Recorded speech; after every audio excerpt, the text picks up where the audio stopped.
El informativo aquí y ahora y la entrevista con nuestro personaje invitado.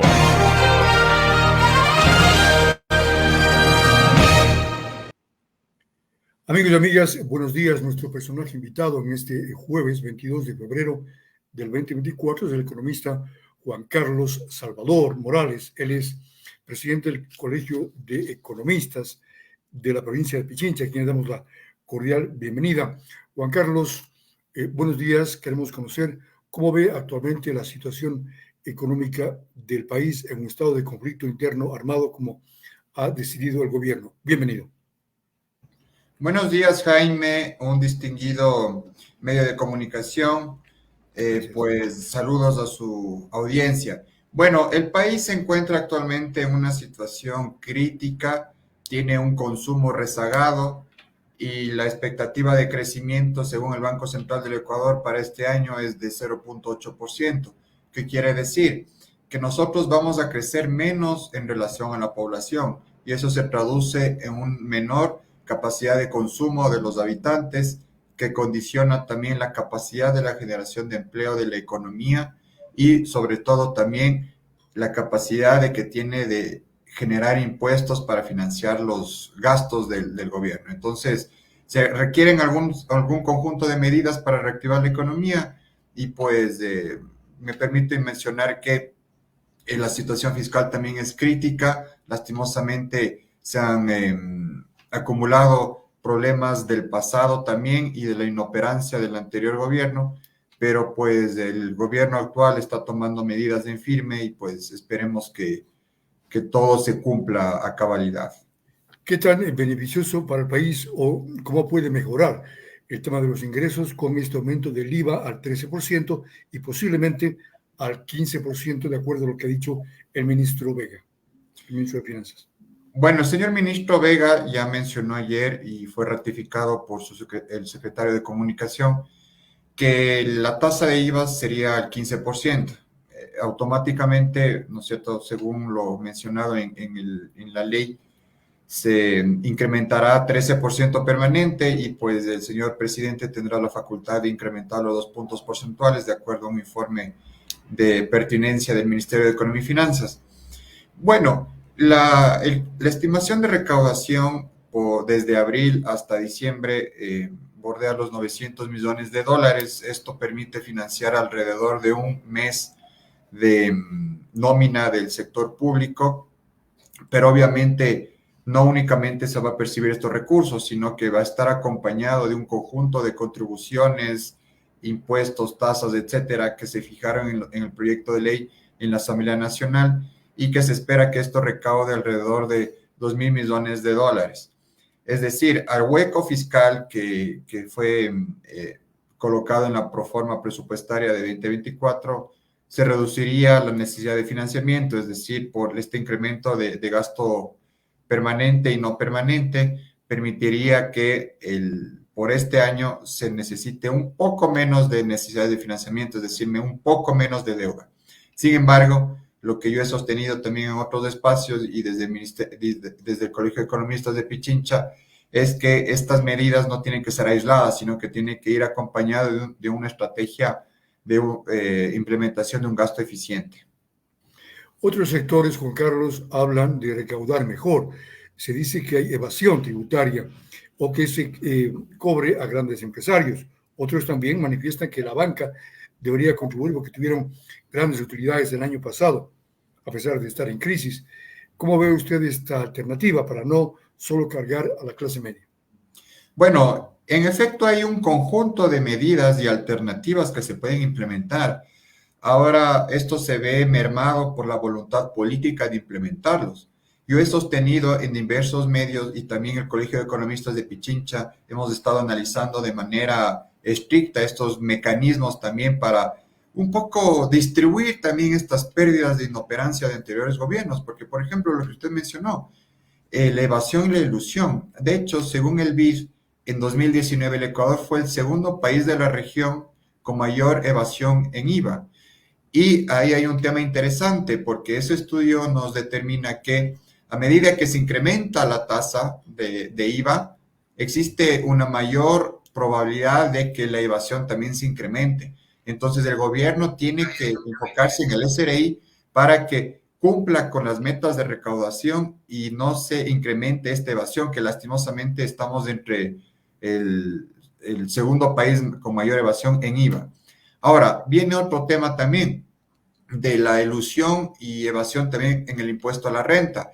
También viene el tema del gasto tributario, que un poco para que me entienda la ciudadanía, es el dinero fruto de exoneraciones y exenciones a pretexto de que exista inversión o generación de empleo, que esto lastimosamente no ha llegado y que de este 100% de gasto tributario, que es alrededor de 5.300 millones de dólares al año que se deja de percibir, el 73% corresponde a consumo exento de IVA, es decir, medicamentos de IVA cero, salud cero, educación cero. Pero hay un margen interesante de acción, tanto en impuesto a la salida de divisas como impuesto a la renta, que debería ser propuesto también, ¿no? El Colegio de Economistas de Pichincha, en el marco de su pragmatismo y objetividad, remitió a la Asamblea Nacional al momento del tratamiento de la Ley de Conflicto Interno un informe que combina medidas tanto de ingresos como de gastos. Y en el tema de ingresos incluye lo relacionado al gasto tributario que tiene que ser atendido. ¿Qué le parece la alternativa, Juan Carlos, de focalizar los subsidios a los combustibles? ¿Es factible? Bueno, esta estrategia hay diversos estudios que avalan la viabilidad de realizarlo. Sin embargo, esto determina la necesidad de hacer un análisis muy minucioso y objetivo, porque les doy un dato. El gasto en ventas, o sea, el costo de ventas del combustible en transporte y almacenamiento es alrededor del 16%. Hay otras subindustrias que tienen una participación en combustibles, me refiero, es del 7%, 5%. El Colegio de Economistas de Pichincha realizó un ejercicio y estamos ya la siguiente semana por publicarlo, es que si se elimina completamente los subsidios, si no se focaliza como se solicita de algunos sectores, las utilidades que generaría el sector privado se verían reducidas en menos de 4%.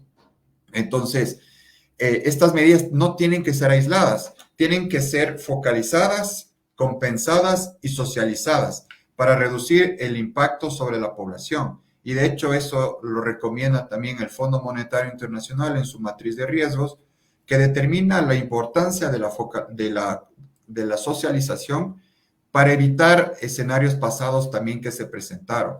Y obviamente el BID también determina la importancia de la compensación en estas medidas.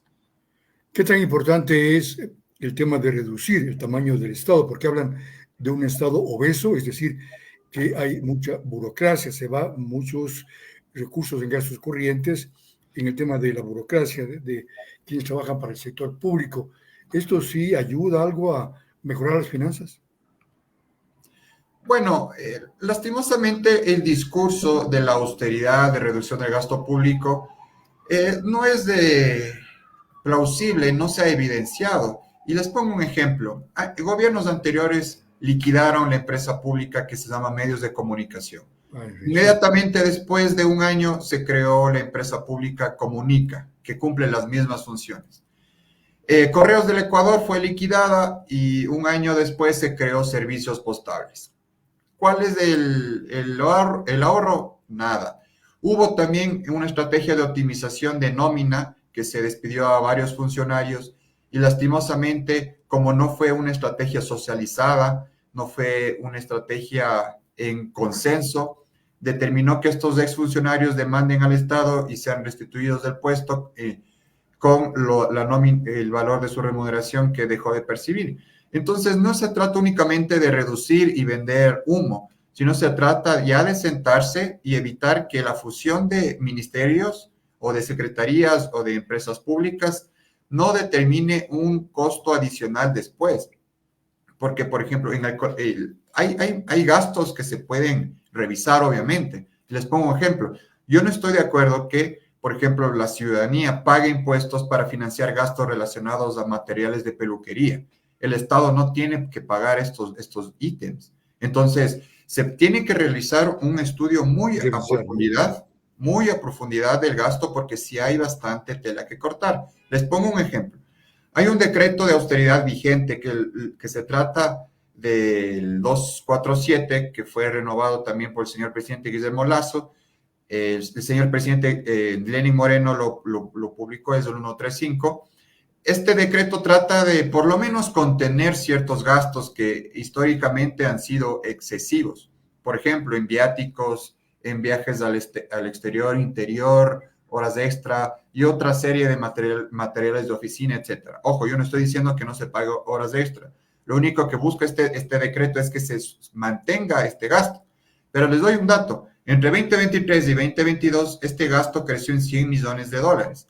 Entonces, no se está conteniendo, no se está cumpliendo este decreto porque las entidades lastimosamente están manejando su presupuesto a discreción y eso es un rol que tiene que tomar riendas sobre el asunto el Ministerio de Economía y Finanzas. Y también planteaba alguien, no recuerdo, un economista, en el sentido de que no hay control respecto de las asignaciones a los GATs provinciales y municipales. Creo que se va como $2.000 millones del presupuesto general del Estado. Allí debería haber más revisión, más control para saber en qué están gastando.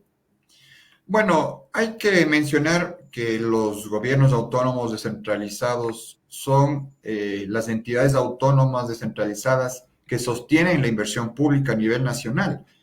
Entonces, reducir las asignaciones a los gobiernos autónomos es traducirse una menor inversión pública, obra pública. Ustedes pueden ver estos datos en el Banco Central. Hacemos la comparación, ¿no es cierto?, entre inversión pública de GAT, inversión pública, gobierno central, inversión pública de empresas públicas.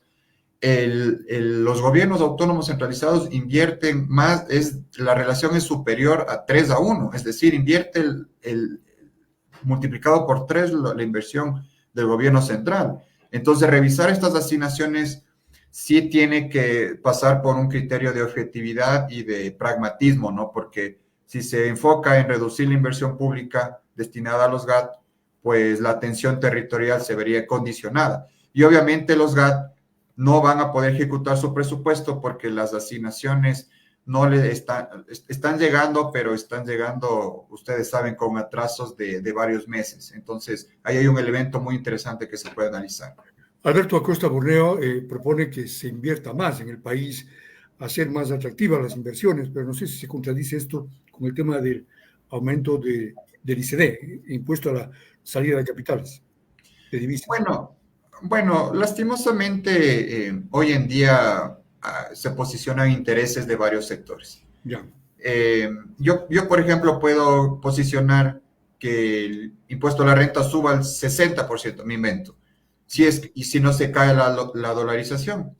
Son temas que no es pragmático posicionarlos ahorita, la ciudadanía no tiene por qué estar manipulada de esa forma, pero les doy un dato. Hay más de $600 millones de exoneraciones al ISD, al pago del ISD.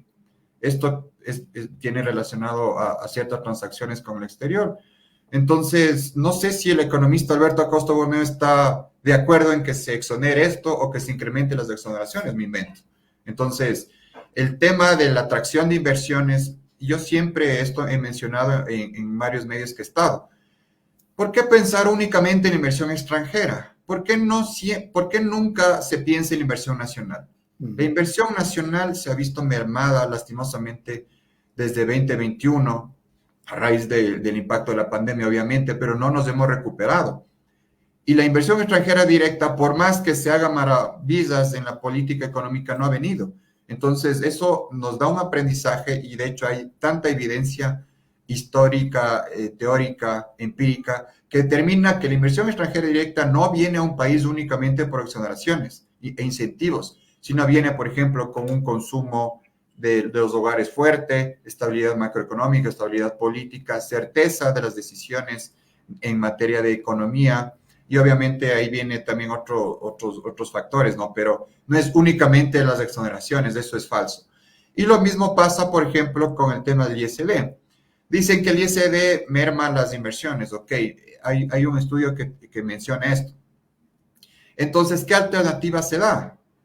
Si reduce las inversiones, entonces se tendría que atacar las exoneraciones y eliminar este impuesto, pues al momento sería inadecuado porque ustedes saben, y estimado Jaime no me dejará mentir, la situación fiscal es crítica y se necesitan varios recursos. Dos inquietudes finales al economista Juan Carlos Salvador, presidente del Colegio de Economistas de Pichincha. La situación del país se puede comparar, Juan Carlos, con lo que pasa en un hogar. Si el padre de familia o quien lleva los recursos no tiene dinero o gastó mucho, tiene que limitarse, tiene que ahorrar, tiene que reducir sus egresos porque no hay muchos ingresos. Algo así está pasando con el país. Se gastó mucho y ahora no hay de dónde pagar. Aquí le voy a comentar un tema, mi estimado Jaime. En las proformas presupuestarias en los últimos 4 años se han cometido errores de fondo y de forma. Por ejemplo, el volumen de producción petrolera han sobreestimado, es decir, el valor que ponen en proforma ha sido superior a lo que en efecto se ha producido. ¿Y en qué se traduce eso? En menores ingresos petroleros. Y eso ocasiona que se necesiten más recursos para financiamiento y se incrementa el déficit fiscal. Entonces, la conclusión es que cuando se manipulan cierta información o a discreción o no apegados a la realidad, lo que pasa es que se ponen ingresos que no van a llegar y que los gastos tienen que ser financiados de alguna forma. Entonces, ese es un problema muy importante que hay que atacar.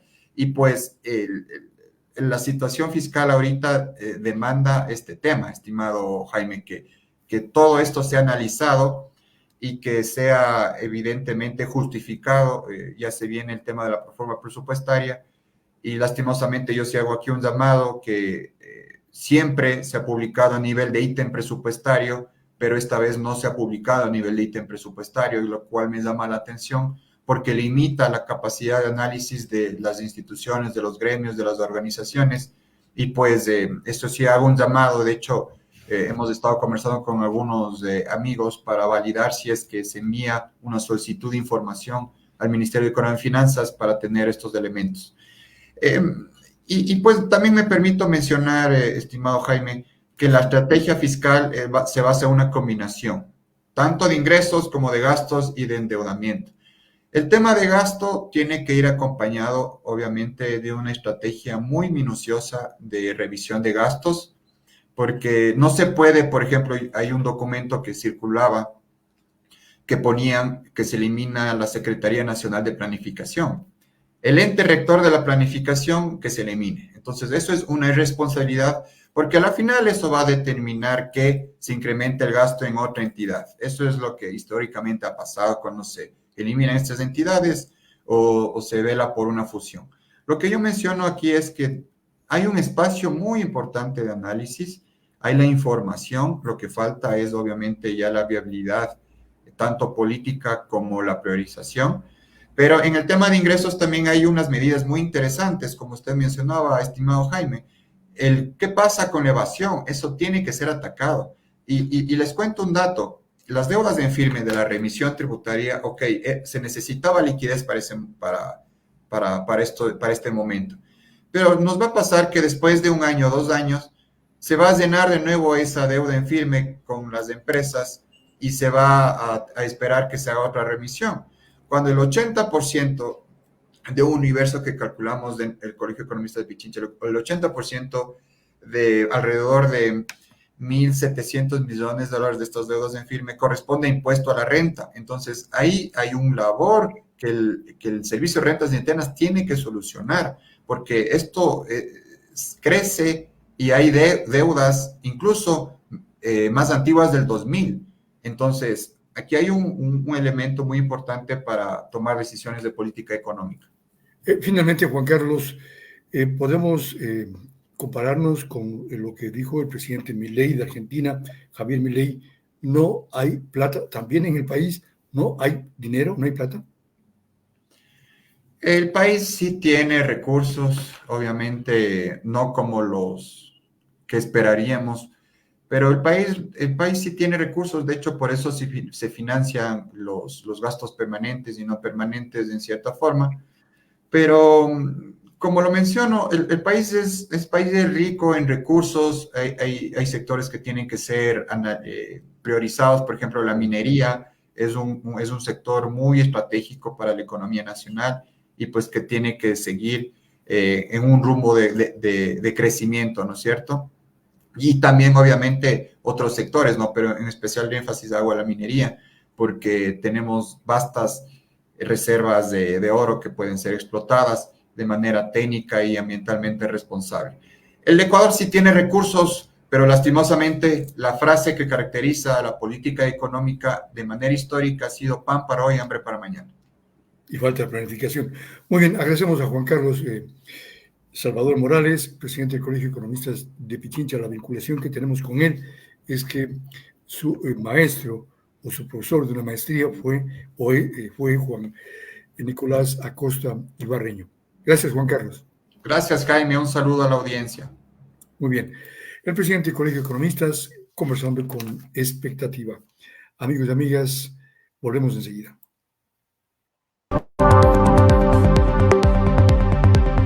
Parque de la Juventud. Construimos espacios deportivos, culturales, turísticos y económicos en el sector de Yacucalle y toda la ciudad con la construcción del Parque de la Juventud. Esta obra cuenta con Casa de la Juventud, Plaza Lúdica, Plaza Mirador, Cine Urbano, 4 canchas deportivas, 2 zonas de juegos infantiles, zona ecuestre, áreas verdes, caminarías y baterías sanitarias. Después de 107 años, el regeneramiento vial urbano en el centro histórico de la ciudad es una realidad. La cuadrilla de obras públicas del GAD Ibarra trabaja de manera permanente en el readoquinado de piedra de las calles del centro histórico de Ibarra. El nuevo mercado artesanal de Ibarra, ubicado en el Parque Ciudad Blanca, cuenta con 44 locales comerciales que emprendedores ibarreños comercializan artesanías, gastronomía, entre otros productos. El nuevo polígono cárnico, centro de faenamiento, funcionará desde el mes de marzo. Su construcción y funcionamiento significa la tenencia de un lugar de faenamiento adecuado para el procesamiento, almacenamiento y comercialización de carne y otra clase de productos de origen animal. Bien, amigos y amigas, volvemos luego de pocos minutos más con otra entrevista en expectativa. Estará con nosotros la concejal de Ibarra, Belén Jáuregui, en pocos minutos más, amigos. Así que les invitamos cordialmente a seguirnos en expectativa, la clave de la información.